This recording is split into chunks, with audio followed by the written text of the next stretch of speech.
Welcome everyone. Kevin Carpenter here with Amir Kirsh, which I'm super excited.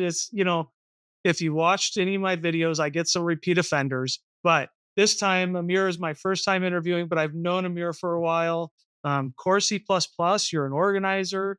Uh, I just got to work with you at ACCU a couple of weeks ago when we were doing your talk. Um, Amir, welcome.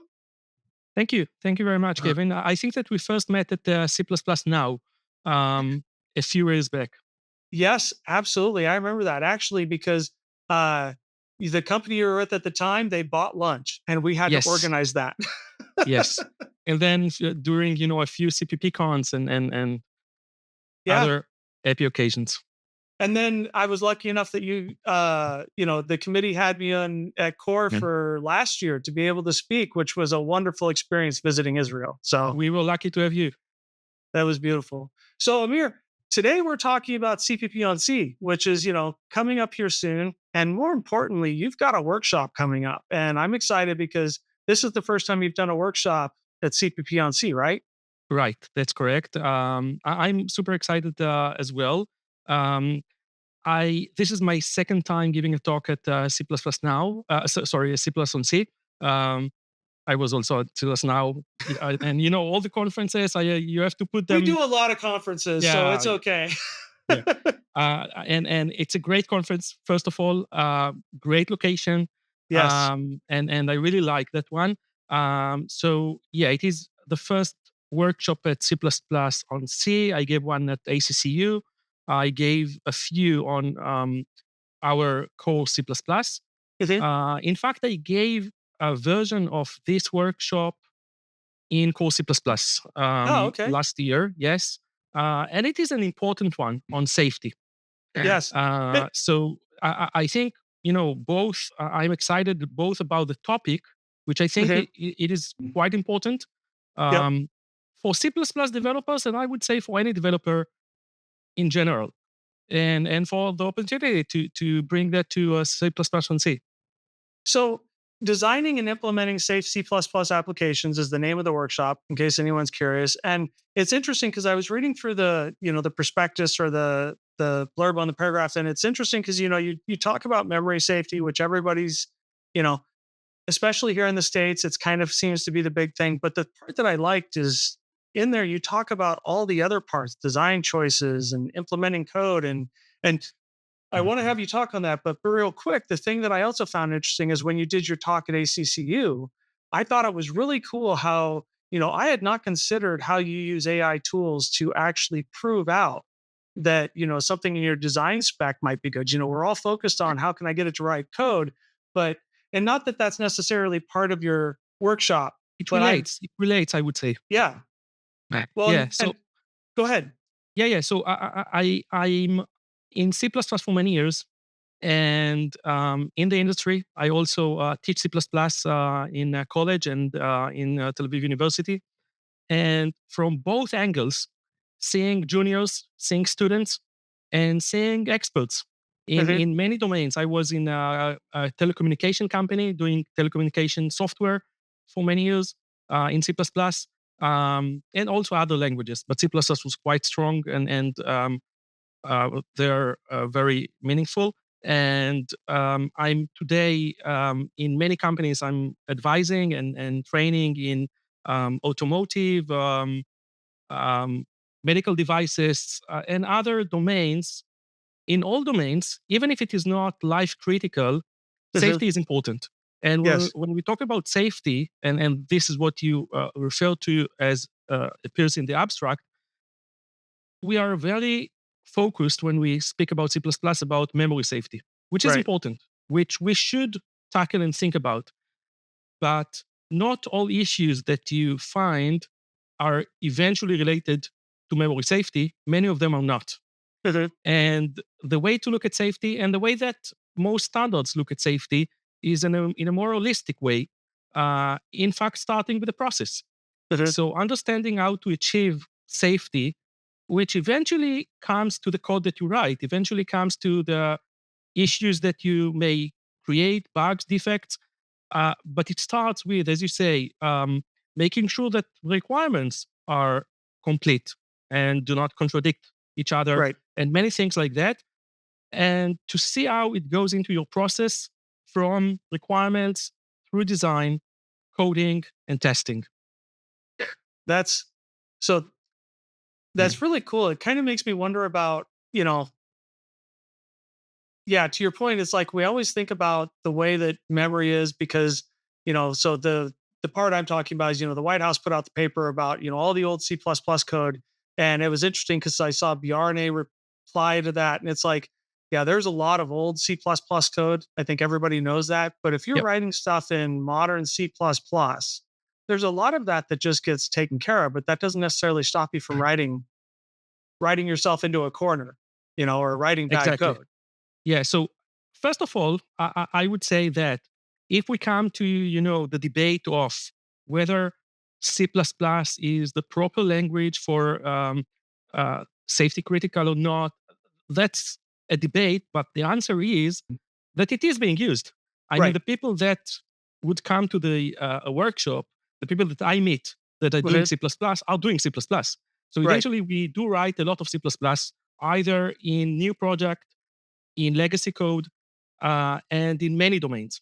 Yep. And then put aside the question, and I have things to say about that, but it doesn't relate to eventually every language needs to tackle safety Right. and might be the C++ more, That which I would say require any programmer in C++ to be in the mindset of I must think about safety. But Mhm. I would say that it relates to any programmer, any developer in any software language.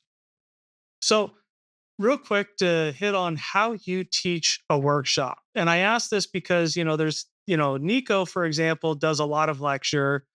Phil Nash, if you do his, his catch two or his testing, he's very hands on. What's your style when it comes to giving a workshop? So you talked about my talk at ACCU, Yes. which was a 90 minutes talk and add a lot of interaction with the Mhm. audience in a 90 minutes talk. Now There take was. that, I was walking around with the microphone a lot, as yeah, which was great. I mean, you had the audience really involved. and I think that in many topics, the audience brings a lot of knowledge. Mhm. I mean, you get something either by a question, a comment, another example that you know uh, uh, makes the entire discussion enriched. Yes. So if you take that from a 90 minutes talk to a full day workshop, eventually what I want to achieve is the involvement of the audience in the discussion. I mean, Right. I raise something, I present an example, but then I want to discuss the example. Mhm. Then I want to see that. Um, I mean, how would you find the issue here? Um, and the involvement is by watching the code, discussing the code, or discussing a specific issue that we Right. want to raise, or a process, or anything that relates to the topic of the workshop.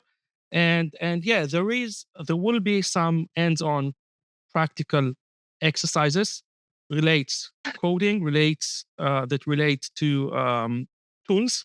Mhm.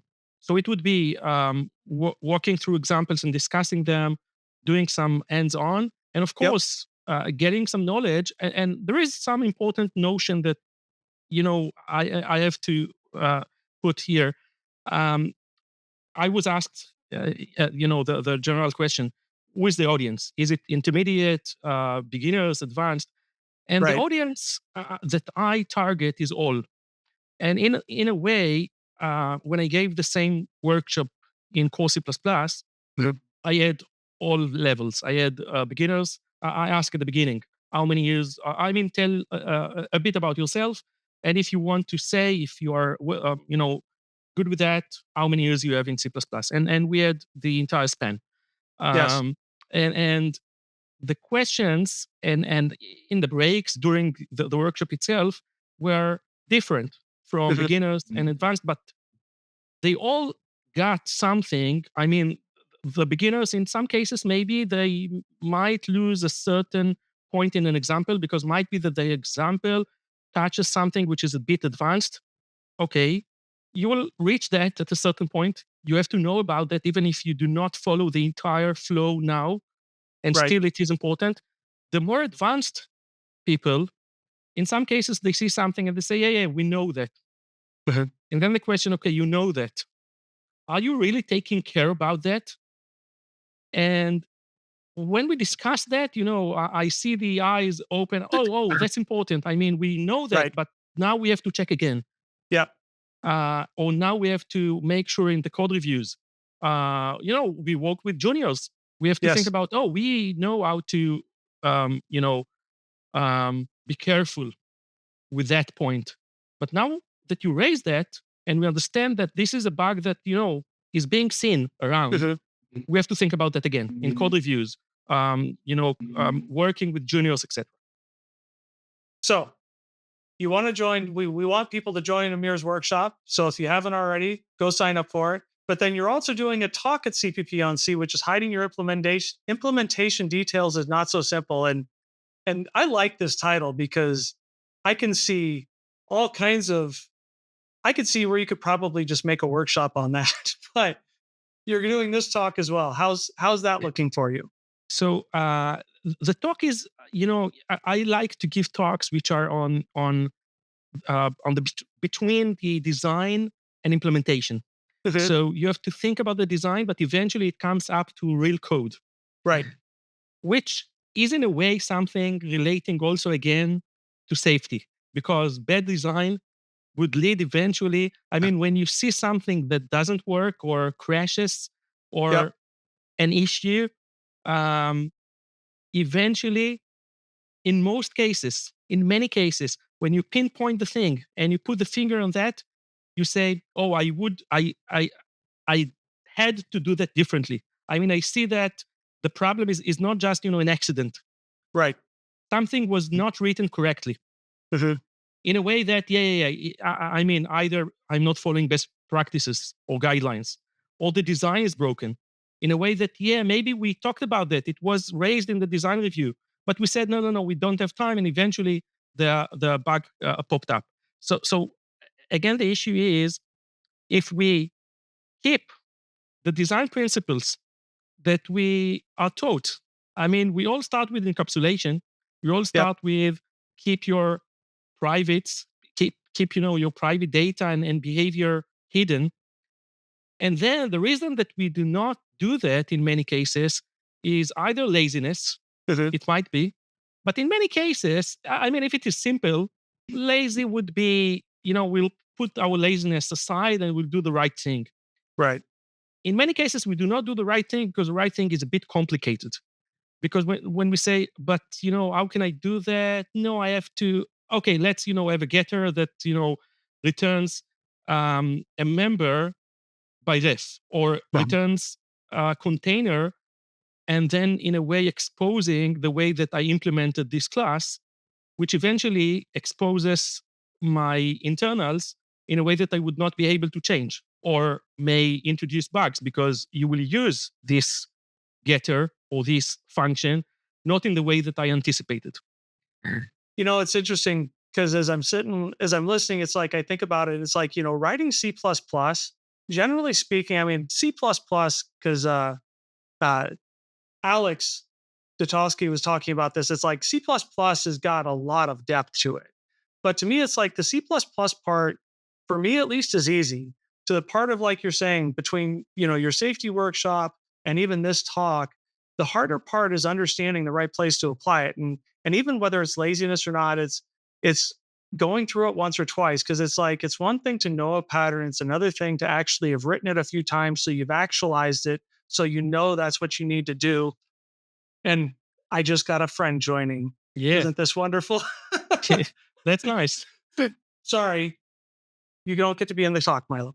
Um, okay, so but to that Yeah, part, that's where I'm like, it's yeah, hard. you raise that, and again, so in many cases, we know the principles, Yes, but we do not adhere. We lose something, and again, it is the fine tuning of I know that, but yes, here either there is a way to apply that, and I'm missing the correct way to apply that in a way that will you know adhere to the right principles, to the guidelines, to the best practices, or in a way it is a bit complicated, and I say, yeah, I can do that in another way, in this more simple way, which is not the best design. But I want to, in this work, in this talk, I want to present the prices, the Right. reasons, and again, it comes to we occasionally we need to go back to why there is some recommendation of doing something like this or like that. Right. And then when we have, okay, we get the recommendations and we get the tools Yep. to apply the recommendations, we can go back to our code base, and either for new code or when we refactor old code, we will say, okay, we can use this principle here in another way. We can refactor it better. Yep. Well, I think everybody needs to hit your workshop. They need to come to your talk. And that means you have to come to CPP on C in Folkestone, Yeah, the first week of travel is July. arranged already. I mean, I hope Yes. everything goes fine. I'm going to be there. Sounds great. I look forward to seeing you at CPP on C, Amir. Thank you. Thank you very much. See you there and see you in next conferences to come. Yeah, absolutely. Bye bye. Bye. Thank you.